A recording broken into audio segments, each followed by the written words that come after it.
I couldn't pay my rent. So I had no choice but to eventually close my business doors. Now, the last straw for me was when I came home one day and there was an eviction notice on my door. That's when it really sunk like, what am I going to do? Yeah. And I can remember just entering my apartment.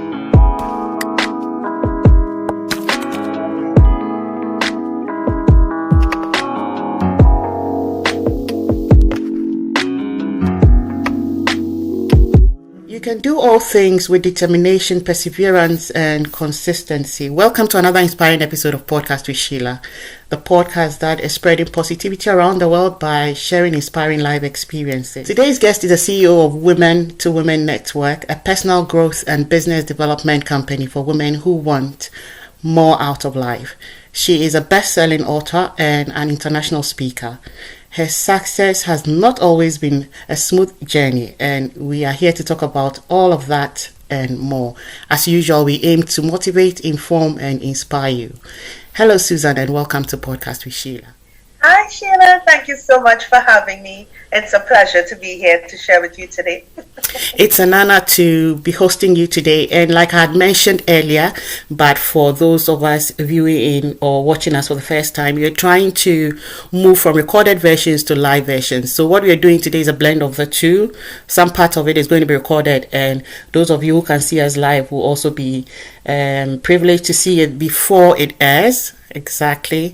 So leave all your comments in the comment section below, but I believe that the live version will be great for us all so that we can get to ask the questions we always want to ask directly to the guest. So let's kick it off running.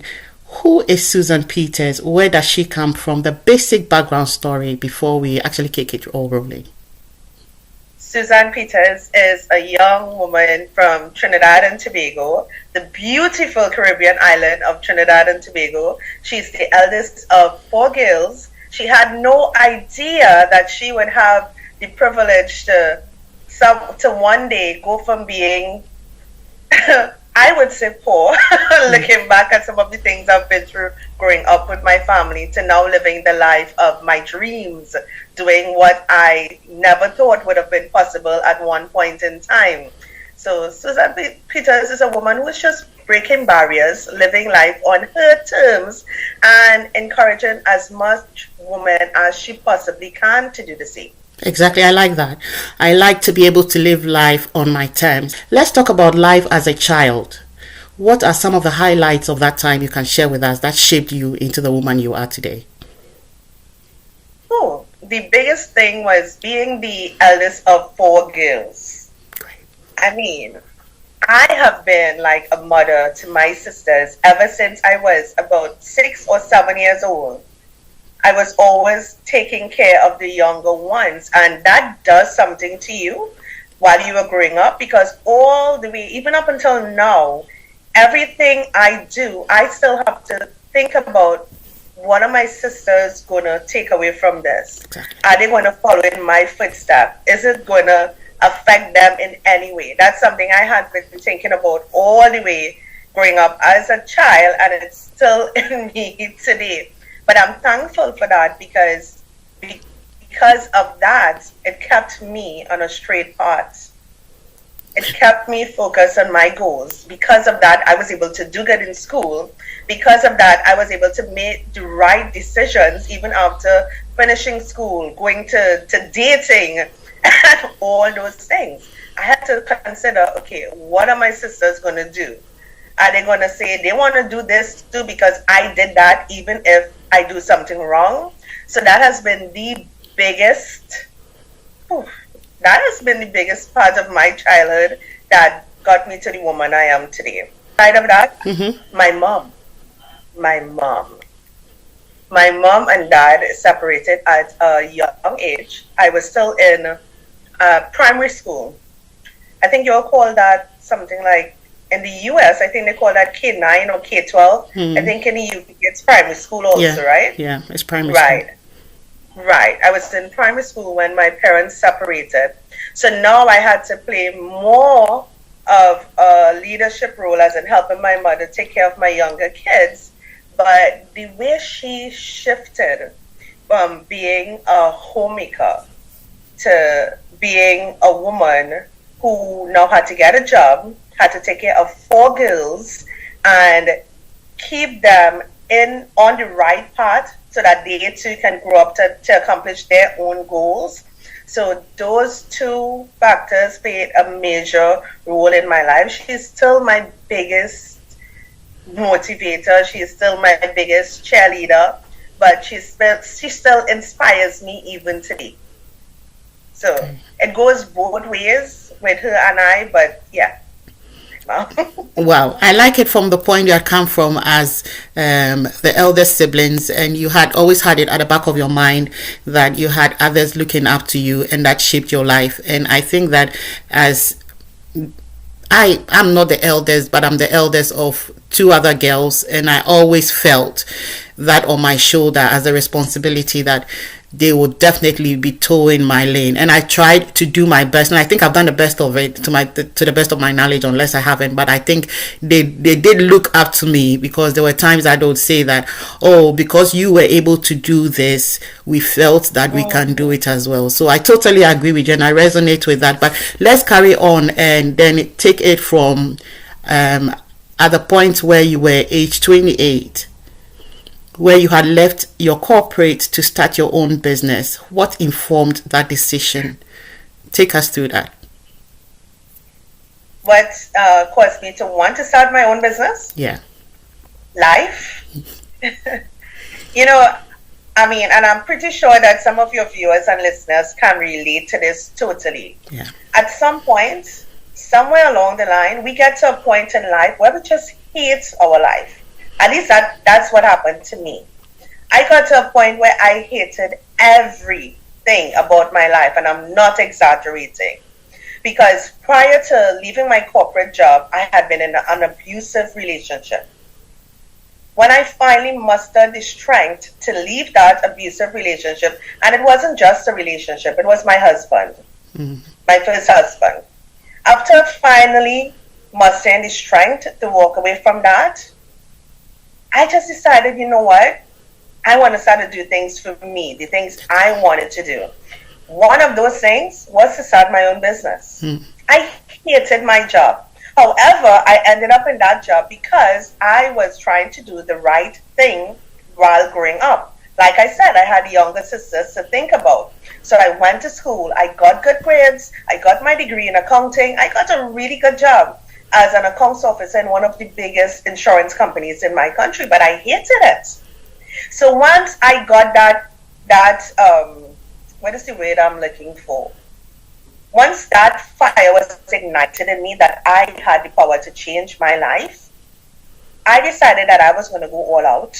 So I went big and bold. I handed in my resignation, and I said, I'm going to start my own business. The HR manager was so nice. So I did tell her what I was going to do, and she said, Susan, are you sure? I said, yes, this is what I really want to do. Yeah. I deserve to be happy, and this is what I want. She said, okay, I support you, but I have to let you know, once you leave, you cannot come back. Yeah. So I swallowed my pride. I said, thank you for everything, and I left. It was a moment of celebration for me. I didn't know things were going to turn out the way it did, but it felt good for a while to know that, listen, I can take back my power. I can literally create what I want my life to be. And that was the beginning of one hell of a journey. Exactly. At this point, there are a lot of questions I have in my head, and I'm going to try to bring them out if I can. Do you think that going through challenges in life sometimes helps us navigate our lives? Oh, yes. Most definitely. Without challenges, we are just going to be going with the flow, as they say. And you know that saying, only dead fishes go with the flow? Exactly. But now when we get a challenge or something to push us, force us to step out of our comfort zone, we have no choice but to start a paddle. Exactly. We have no choice but to go against the wind or the waves and just push forward until we get to where we want to be. Without challenges, a lot of the people we admire right now, they would not be the people they are if they didn't have the challenges they had. And I think that's the same for everyone. We need them. I mean, we don't always see it while we're going through it. We Exactly. don't. But once we get to that point, we get to the other side, we see the big picture, and then we can go like, wow, that's why I needed that. It makes a big difference. It does. It does. It does. And starting your own business is another bold step, I would say, because when you're used to your salary coming in every month, and then when you have to start a business or a new business, then you're actually going to try to start learning the ropes, and obviously you'll be making a number of mistakes, but learn along the way. And obviously your salary was not going to be a consistent one, like a monthly one you'd get all the time. What actually encouraged you to keep going? Because I know a lot of people would want to go that way, start their own business, break away from the corporate or what they're used to or what they're doing now, and start something of their own that gives them time and liberty and all the good things that comes with being an entrepreneur. But what kept you going? Because I know that from your story you've failed along the line. I did. Let me tell you about that. Yeah. And how it kept me going. So, when I think about my story, it's happy, sad memories. Yeah. But I know that I needed to go through what I did. Exactly. So after having my business for just over 3 years, I realized just how bad things really got. Because I was losing money consistently. I kept having to use my own savings to keep the business afloat, and things just started going more and more downhill. Eventually, things got so bad that I couldn't cover the bills anymore. I couldn't clear customers' vehicles that were on the port. There was so much things going wrong. I couldn't pay my rent, so I had no choice but to eventually close my business doors. Now, the last straw for me was when I came home one day and there was an eviction notice on my door. That's when it really sunk like, what am I going to do? Yeah. And I can remember just entering my apartment and just falling to the floor in tears because I didn't know what to do at this point. So while sitting there, I don't know if this is something any of your listeners or viewers do, but back then when I didn't know any better, I would pick up my phone and I would go on YouTube and I would bring up some really depressing music and I would listen to it. But I'm already in a depressed state. So naturally, that only made me feel worse. Yeah. So I was there listening to this music on my phone, and my phone was connected to my neighbor's Wi-Fi. So it's going in and out. So you know that is only stressing me out more, right? Yeah. So the Wi-Fi goes out again, and I get this bright idea. You know what?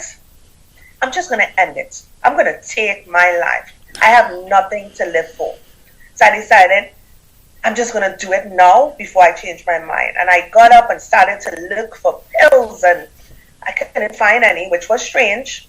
But I found myself back sitting on the cold white tiles in my apartment, and I'm thinking, I wonder if I were to drink a bottle of bleach, if that would kill me or if it would only hurt me. Yeah. I got there. And I was sitting there deep in thought, wondering if I should do it or not, because if I did and it killed me, I would have accomplished my goal. But if I drank the bleach and it only hurt me, then everyone would know I tried to take my life. Then I would be like the ultimate failure. And that was just too much for me. So while sitting there trying to muster the courage, because I'm thinking, okay, maybe if I drink enough, it would kill me. Just at that time, my phone reconnected to my neighbor's Wi-Fi, and I heard someone's voice say, there is greatness within you. That someone was Les Brown. Thankfully, one of the old stuff I had been listening to on YouTube came up, and Les Brown came up, and that was enough to distract me from what I was thinking at that point in time. Because of hearing that, I mean, naturally, I didn't want to hear it at that point in time, if I'm being honest. So at first I laughed, then I cried, but then I tuned in. I listened to his story. Then I listened to Lisa Nichols' story, and I ended up spending that entire night listening to other people's stories of coming back from the brink, of turning their life around, of going from failure to success. That is when things began to change for me up here. Because by the next morning, I was no longer thinking about how I can take my life. Now I was thinking about how can I create a new reality for myself. Yeah. That was when I started my journey of self-development. I dove headfirst into personal development. So because of that night, that is what kept me going. That is what made me try again. That is what gave me the courage to know that, listen, if all these people have done this, I can also do it. So it was actually listening to other people's stories and taking time to learn about what I wanted, and learn how to shape my life to truly create the reality I wanted it to be. That is what kept me going. Because now, girl, I'm in a whole different ballgame. I can see that from your voice and everything you're saying, but I'm excited for us to be sharing this story simply because Podcast with Sheila was founded on stories like this. And and the main message is, if others were able to do it, you should be able to do it as well.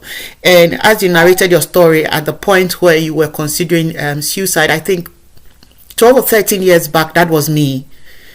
Maybe 14 years back now, that was me considering suicide. I was at that point. Growing up, and my life was just perfect.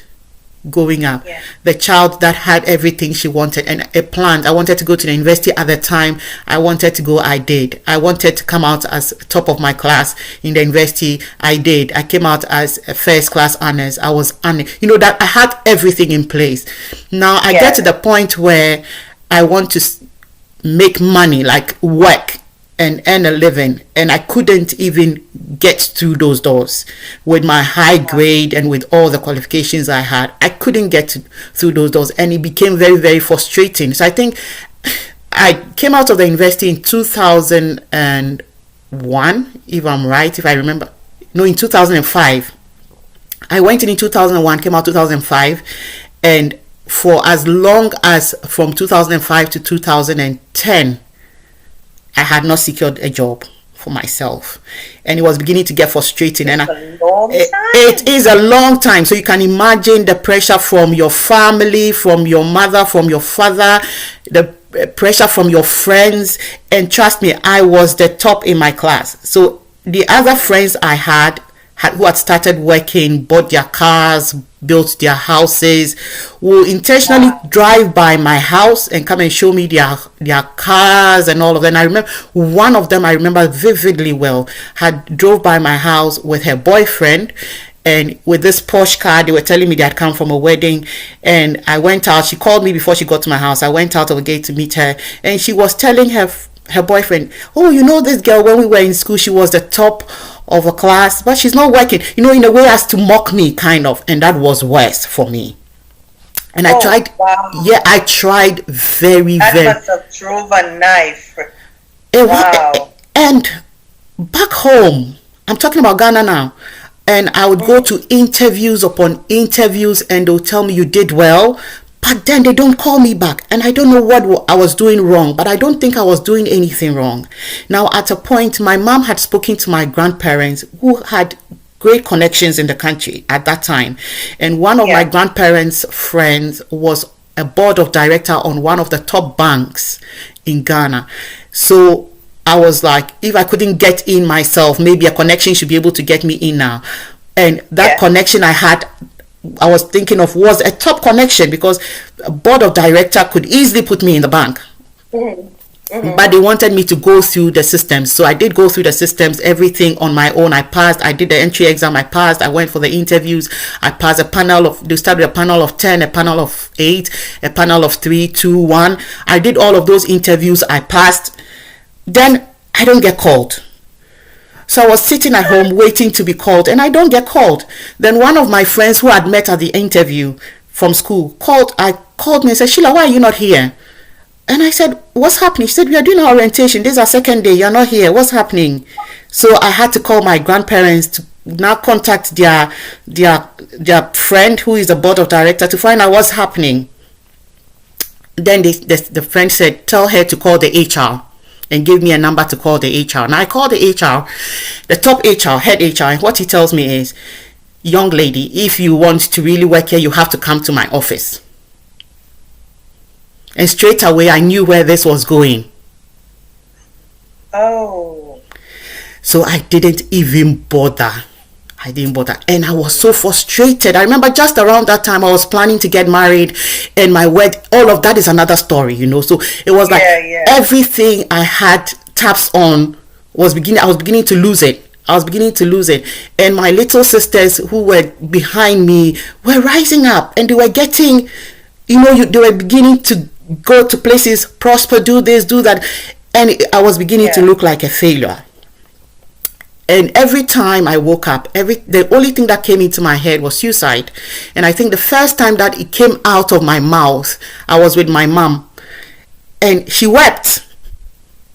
Aww. And she said, don't do that, Sheila, don't do that. But it kept coming, I felt at that. It doesn't go away. Yeah, I felt at that point that I'd reached rock bottom until I met my husband. And when I met him, I remember when I met him, all the things I said to him were sorrowful things, I don't know why he stuck with me, but I'll tell him I don't feel good. And at that time I had polycystic ovarian syndrome. So I'd been told that I can't have children. So I told him I can't have children. I want to kill myself. And I kept saying that and that and that. Then he said, don't do that, Sheila. You have life. There is hope. There's light at the end of the tunnel. See it as you're still at the other end of the tunnel that is a bit dark, but as you keep walking, you see the light at the other end. So keep walking. He encouraged me. That man encouraged me. He was there for me. He encouraged me, and I kept going. Today, 14 years down, this is where we are. Podcast with Sheila is one of the things I've done. There's another one called Skilled Hands Organization, where I empower women. So when I sit, and I have 2 children, amazing children, and when I sit down, that's a powerful story, Sheila. Yeah, and when I sit down and I look at it, I'm saying to myself, so if you had killed yourself 14 years back, you would have lost out on all of these. Exactly. Yeah. All the women you are impacting life, giving hope. Probably someone else will be doing it, but it will not be you. And the kind of impact you give to them, they will not be receiving it. So if you are watching us, I see a number of people on TikTok now. If you are watching us, you're at the point of giving up. Don't. I come to the conclusion that I realize so many women like you, like me, who have these powerful stories, and we know we have a purpose. To me, that's the devil's way of trying to take us out before we realize our purpose. Exactly. It's like he just keeps coming, attacking everyone, trying to get rid of us. But like your husband said, once we keep going, we see the light at the end of the tunnel. Yeah. There's light always at the end of the tunnel. Talk about some of the challenges you've encountered starting your business proper. As you started, were there some financial challenges? What actually was on ground when you started the business that you had been able to turn around to become a success story today? Okay, so trial and error. That is one of the worst ways to learn. It's one of the best, but it's also one of the worst. I say best because you get the first-hand experience of what not to do. Yeah. So those are some really costly mistakes, but they are mistakes you don't forget. Yeah. And on the other hand, that can be so tough. It can be so tough and make you feel like you really want to give up more than ever. Like that is not for you. There were even times when I was thinking about not going back into business, but going and just get a job. Just go get a full-time job and just live like everyone else. But something inside me wouldn't allow me to do that. And the shift really happened for me when I just started serving. That's all I started doing. I started serving because I knew that experience I had with hearing those stories and that igniting something in me. I knew that that wasn't in vain. I had other stuff to share with people. And I just started sharing and serving. Sharing and serving. And I think that is what really opened the doors for me to that now it's like I just attract what I want, what is meant for me without having to constantly go in search of. When I started to serve, and that's when I started to build the woman-to-woman brand. Of course, at that point in time, I wasn't thinking of it as a brand. I was just sharing my message from one woman to another woman out there, whoever would listen. Yeah. But that is now my actual brand. That led me to find my husband, or should I say, led my husband to find me. Yeah. Because while I was doing my serving and empowering women online, he was my biggest follower, my biggest fan, my biggest supporter. I mean, he had been in my inbox for years. I know. Years. Until one day he sent me this prayer, and I liked it so much. That was the first time I ever responded to any of his messages. Yeah. And I asked if I can share it on my page, and he said, yes, please. And I did, and that's when the doors started to open. Wow. And within 6 months, we were married.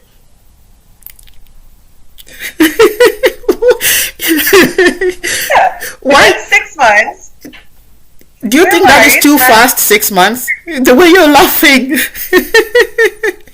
Because when I talk like that, sometimes in my mind, it's so unreal. It's like a fairy tale. Yeah. You know, because to me, those are things that only happen in movies. Yeah, exactly. Exactly. You know? Yeah. But it does happen. But that shift led me, my husband, to find me. Mm-hmm. It led me to start my own business where I'm now able to do this full time. It's what I do full time.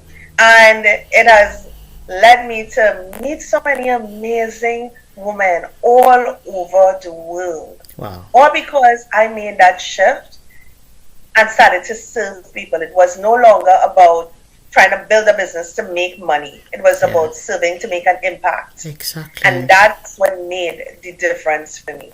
You know, that bit where you said is not about doing the 7 women to make money, but to make an impact. And I totally agree with you. And I think that is me as well.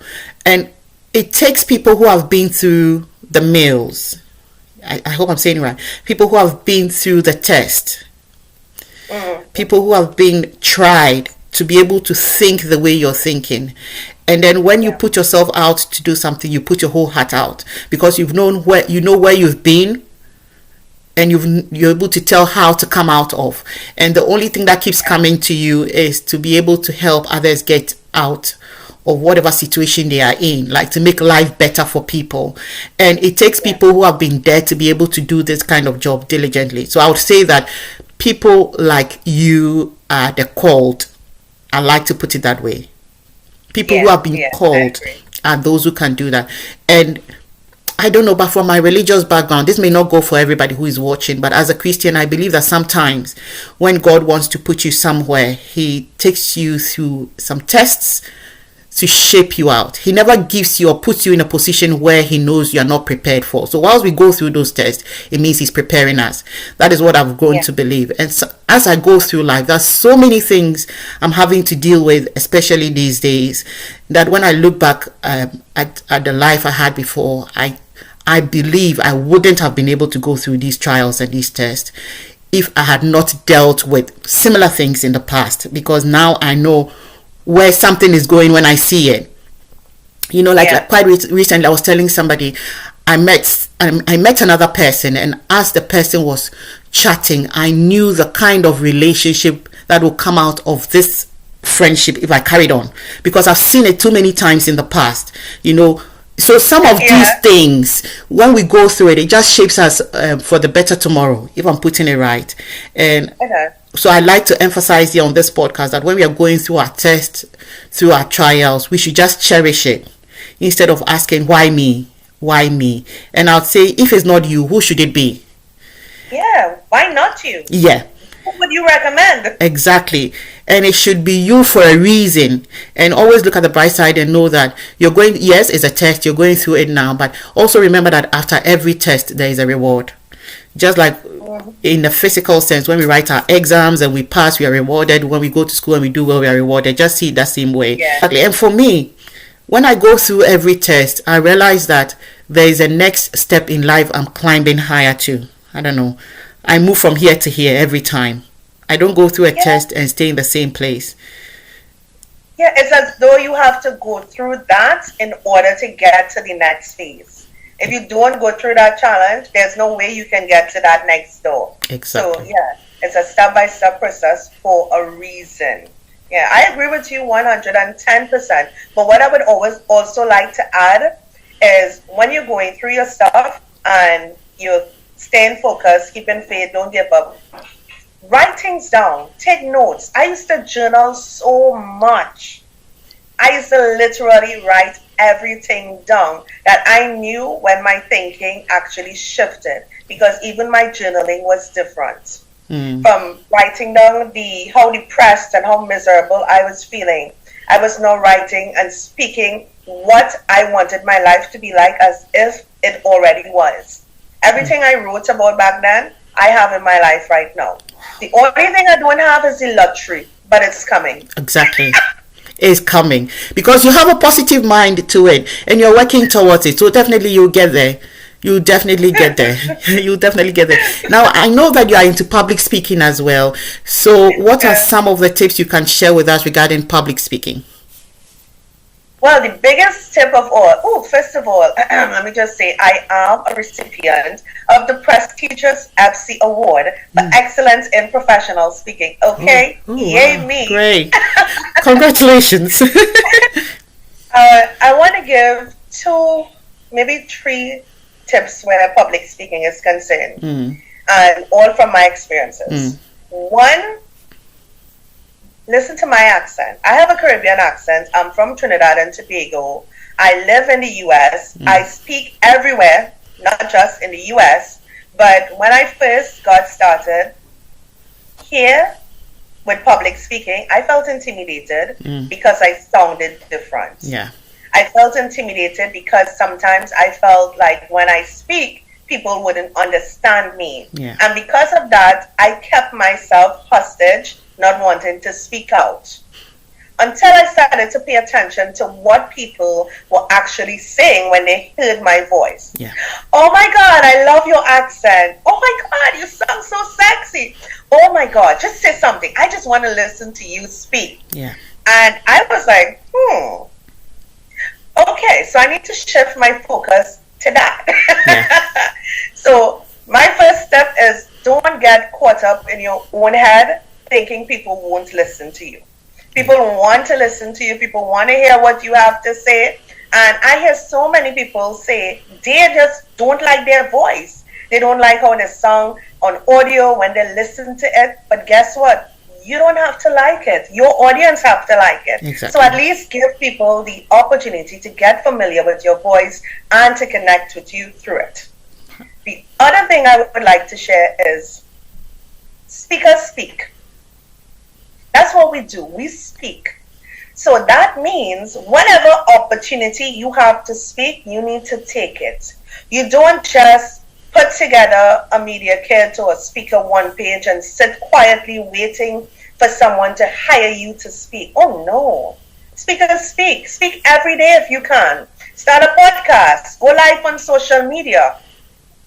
Just speak. Speak in church. But find a way to speak. A platform, or start your own platform. Build your own stage. But the bottom line is, remember, speakers speak. You should always be speaking. Whether it's to share your message, share your story, whether it's to preach, whether it's to pray, speak as often as you can. And the third tip, what helped me build confidence with sharing my voice, Caribbean accent and all, and I tell people all the time, because I meet people from the Caribbean here in the US a lot, and they're speaking this American accent. And I'm like, wait a minute, I heard a hint of something. And then they would switch to their Trini accent. Just be yourself. Yeah, be yourself. Okay. So at least give people an opportunity to like you and connect with you. Great. And that has been a game changer for me. Great. I think there is something original about being you, and people naturally are drawn towards originality. I don't know if I'm saying it right. Yeah. And I think I've been in the UK for over 20 years. I used to come in and go, but for the past, I think 11 or 12 years, I've been permanent here. And I sound just as I sound as a Ghanaian from where I come from. You know, I have too many things on my head. I can't afford to now learn somebody's accent. I feel it's too much work. Right? Yeah. But then I believe if I'm communicating, that should be enough. You know, it should be enough. And so many times, sometimes I told you I run another organization and people call me and they make inquiries, and I think they expect to hear another type of accent. So they call me and they hear an African accent. And I remember one call that came in, the lady asked, does everybody who attend your group sound like you? And I said, yes, everybody sounds like me. And this group is a diversified group. If that is a problem, then is not meant for people like you. You get it? I believe you just have to be yourself. And if they like you, they like you. If they don't, they don't. But when you try to be something you are not, it makes life difficult for me. And I totally agree with you on every level. You know, you have to embrace who you are, try to be yourself, and just carry on. So far as being you doesn't affect anybody. It doesn't break anybody's pocket. It doesn't feed anybody. It's just, just be you. So I totally agree with you. But if that is everything regarding public speaking, or unless you want to add something. Well, it's not everything, but what I realize is people need to focus on the basics first. I have people all the time looking for advice where getting into the public speaking business is concerned.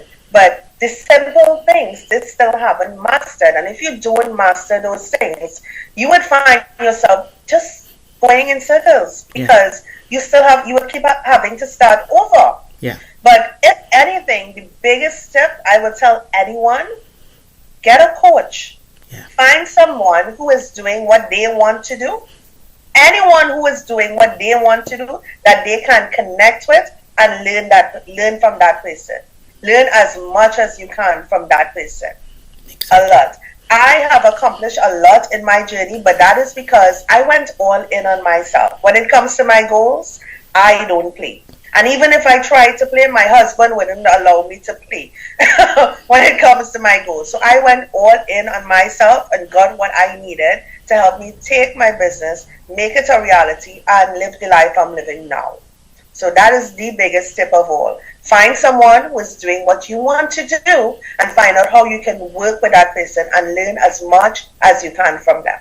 I totally agree. As a best-selling author, what advice can you give with regards to the art of storytelling? Storytelling has been my passion for a very long time. In fact, my family calls me the storyteller. I'm so bad with it. And I mean bad in a good way that I overdo everything. As simple as opening the back door and letting, like if I'm visiting with family, or opening the back door and letting their cat out. My cousin would come downstairs and, who let Ori out? And I would start, well, girl, this is what happened. I came downstairs quiet as a mouse, and all I could hear is meow.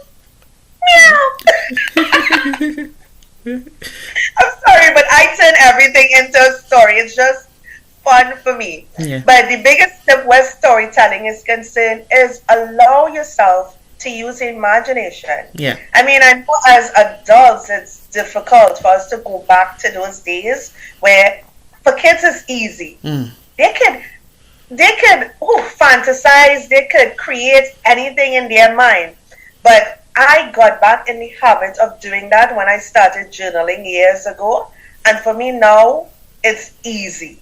So to take something and just create something else out of it, all you have to do is use your imagination. And that can be as simple as saying, when I was sharing a part of my story with you, instead of saying, I was sitting on the floor. I said I sat on the cold white tiles. Yeah. Yeah. So the trick isn't to tell the story, it's to show the story. That is the biggest trick where storytelling is concerned. Don't focus on telling the story. Focus on showing the story, which means simply sharing your story in a way that your audience can see the picture. They can see exactly what you are relaying to them. That is the biggest trick where storytelling is concerned. And in order to do this, okay, so this is one of my secrets here I'm giving away, but it's something a lot of people don't like to do. So with my clients, this is what I do. I tell them to write it out. Yeah. So whatever is that story that you identify as your signature story, I let them write it out in detail. Then when we write it out in detail, we go through and color the words. When I say color the words, I don't mean literally color the words with a crayon, but that example I gave you just now, where I would have written, sit on the floor, show me you sitting on the floor. Yeah. We sat on the cold white tile. So I can see you sitting now on the white shiny tile on the floor. That is the trick to color the words. Wow. I think that is a great advice regarding storytelling. Somebody had said something here. The person said real talk. I think they're loving it, and we have a lot of hearts going out as well. What will your final message be to our listeners as we wrap up? Remember that big dream you had? That big dream you had that you used to just lay in bed and fantasize about doing. That life you imagined yourself living one day that for some time it seemed like it would be impossible. Yeah. It's not. It's absolutely possible for you. But the secret that a lot of people don't know, we all have the ability to create our life just the way we want it. And all you have to do in order to make that your reality is believe. Believe it's possible. If you can get up each day just knowing without a doubt that there would be air for you to breathe, where is this air coming from? Where's the water coming from? Why are we able to move about and move our limbs and do so much with our bodies? We are natural creators. Once you believe what you want is possible for your life, it doesn't matter what situation you are in currently. It doesn't matter what you have had to pass through to get to where you are. It doesn't matter what your family members or friends think. It only matters what you believe is possible for your life. So get up every day knowing, expecting, believing that everything you want is waiting there for you. All you have to do is find your way to get it. Believe it's already out there, waiting for you just to catch up to it. And one day, you are going to just look around at your life and say, wow, I did it. I can't believe I did it. But you have to believe that it's possible for you. So every single day, after you say your prayers, say thank you. Say thank you for the life that you already have for the future. Say thank you that I have my successful business. I have my $1 million business. I have my 5-bedroom home. Ooh, what is that car you want? Say thank you that you already have that vehicle. Say thank you for the vision that was planted in your mind, because I can guarantee you that vision wasn't planted in vain. So start convincing yourself and listen, everything that you have a desire for has already been ordained for you. All you have to do is catch up to it. Do that, and you will be amazed of what is possible for your own life. I'm not speaking this by chance. I have done it. SHEILA has done it. Thousands, hundreds of thousands of other people out there do it every day. We are not the exception. If we can do this, so can you. So I look forward to finding out about your success and celebrating you. So when you get to where you want, feel free to drop me a line and say, Suzanne girl, you're right, I did it. Wow, I'm going to say a very big amen to that. A very, very big amen to that. And I'd like to say to you, Suzanne, thank you very much for coming on Podcast with SHEILA today. Thank you for helping me. If you've been listening in, this is season 2, episode 88 of our podcast series where we bring seasoned guests with inspiring life stories and experiences to share with us. Do not miss out on all these lovely experiences. Subscribe and be notified when a new episode is released. Whilst at it, please drop us a rating. We have a video presentation of this episode on our YouTube channel. Just search for Podcast with SHEILA on YouTube and you'll find us. Our prayer for you this week is that you never give up when you are going through challenges. Together, we will make the world a better place. Until we meet again, have a brilliant week.